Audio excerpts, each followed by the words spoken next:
Assalamualaikum warahmatullahi wabarakatuh.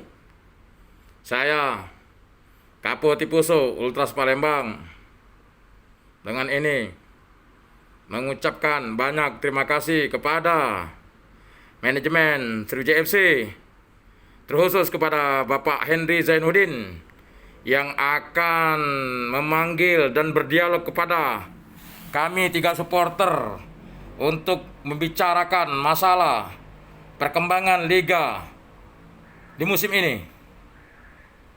Kami berharap akan memberikan solusi yang terbaik, saran kritik kepada manajemen Sriwijaya FC, bagaimana ke depan kita bisa melangkah mulus menuju Liga 1. Dan kami berharap juga kepada manajemen Sriwijaya FC untuk tetap mempertahankan pemain-pemain bintang Sriwijaya FC.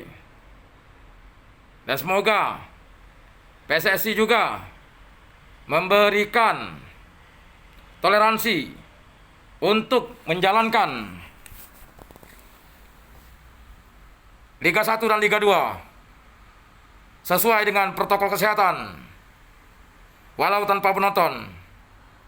Kami berharap Sriwijaya FC bisa melanggang mulus menuju Liga 1.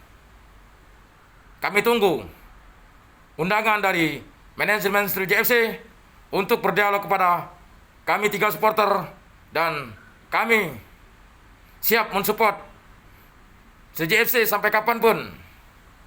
Semoga pandemi cepat berlalu. Semoga Sriwijaya FC kembali ke habitat aslinya di Liga 1. Bravo Sriwijaya, kita baca.